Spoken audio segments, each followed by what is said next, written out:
আমার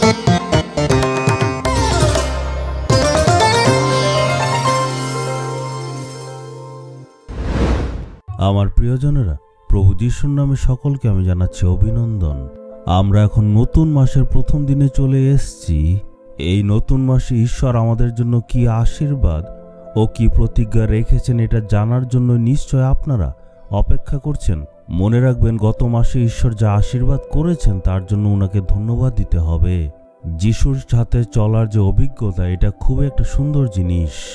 এটা একটা ধন্য অভিজ্ঞতা। ঈশ্বর আমাদেরকে এই আশীর্বাদ দিয়েছেন যাতে আমরা ওনার সাথে সব সময় চলতে পারি। ঈশ্বর তার বাক্য দ্বারা আমাদেরকে প্রতিদিন পথ প্রদর্শন করেছেন, প্রতিদিন উনি উপদেশ দিয়েছেন। ঈশ্বর আমাদের জীবনে যা যা আশীর্বাদ করেছেন তার জন্য ধন্যবাদ আমাদের দিতে হবে। আর এমনকি আজকেও উনি আমাদেরকে প্রতিজ্ঞা করছেন, চলুন অধ্যয়ন করি। আমার পেছনে নিশ্চয় আপনারা একটা সুন্দর সমুদ্র দেখছেন। এটা হচ্ছে আমেরিকা দেশের ফ্লোরিডা নামক জায়গায়। এখান থেকে আমি আজকে দাঁড়িয়ে প্রচার করছি। এই দেশে আমি প্রায় আসি আর আমরা এখানে এসে প্রার্থনা করতে। এখনও আমরা এখানে এসছি 31 দিনের জন্য প্রার্থনা করতে। কিন্তু এখন আমরা দেখব ঈশ্বর বাক্য আমাদের জন্য কি বলছে। মিখা ভাববাদীর পুস্তক 2 অধ্যায়ের 13 পদে দেখি, যিনি পথ খুলে দেবেন তিনি তাদের আগে আগে যাবেন।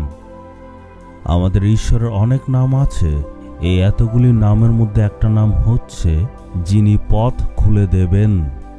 আমাদের প্রভু যিশু বাধা ভেঙে রাস্তা ও পথ তৈরি করেন। এইভাবে উনি আমাদের পথ প্রদর্শন করেন। হয়তো আপনি আপনার জীবনে ভালোর জন্য অপেক্ষা করেছিলেন কিন্তু বিশ্বাসঘাতকতা পেলেন। সন্তানদের জীবনে আপনি দেখুন, কাজের জায়গাতে দেখুন, ব্যবসার জায়গাতে দেখুন, বা সেবা কাজ করছেন, সব জায়গাতে আপনি এগিয়ে যেতে চাইছেন কিন্তু কোনো না কোনো বাধা আপনার জীবনে চলে আসেই। তাই আপনি ভাবছেন এই বাধাগুলি কিভাবে অতিক্রম করবেন। কিন্তু আমাদের ঈশ্বর আরেকটা নাম আছে, যিনি রাস্তা তৈরি করেন। উনি বাধা সব দূর করেন আর যেখানে রাস্তা নেই সেখানে তৈরি করেন।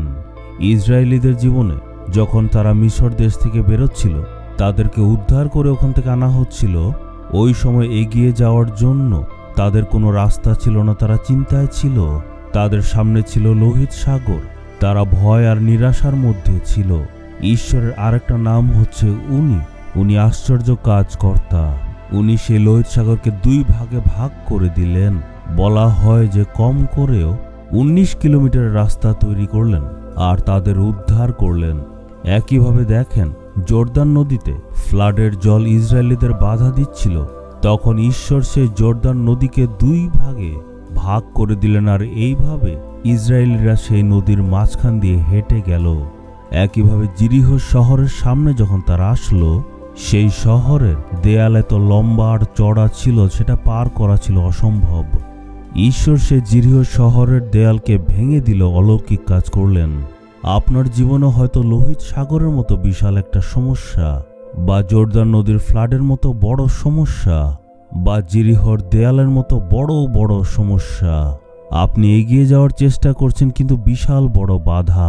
কিন্তু ঈশ্বর বলছেন, আমার ছেলে, আমার মেয়ে, আমি তোমার সামনে সামনে যাব আর তোমাকে পথ আমি দেখাবো। ঈশ্বর আপনাকে প্রতিজ্ঞা করছেন, উনি সামনে গিয়ে আপনাকে পথ দেখাবেন। আপনি বিশ্বাস করেন? আমাদের জীবনে যা কিছু বাধা আসে সেটাকে ধ্বংস করতে প্রভু যিশু ক্রুশে মারা গিয়েছিলেন। এই যে সকল বাধা বিপত্তি, এই সব কিছু কে আনে জানেন?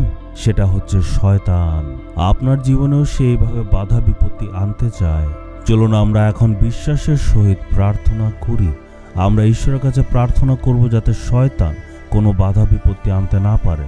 আজকে ঈশ্বর আপনার জীবনে একটা পরিবর্তন আনবেন। আপনার বিশ্বাস করতে হবে, কারণ ঈশ্বর আজকে সকল বাধা দূর করে দেবেন। চলুন আমরা একসাথে এখন প্রার্থনা করি।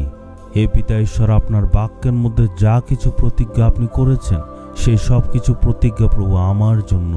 আমার এই জীবনে শয়তান অনেক বাধা এনেছে, সে অনেক সমস্যা এনেছে। আজকে আপনি আমার জীবন থেকে সকল বাধা বিপত্তি দূর করে দিন প্রভু। আপনার প্রতিজ্ঞাগুলি যেমন বাক্যে লেখা রয়েছে ঠিক সেগুলি অনুসারে শয়তানের সকল বাধা বিপত্তি আর সমস্যা আমার জীবন থেকে দূর করুন।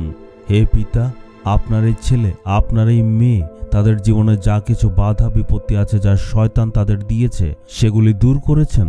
তাই প্রভু যিশুর নামে প্রার্থনা করছি, আমেন, আমেন।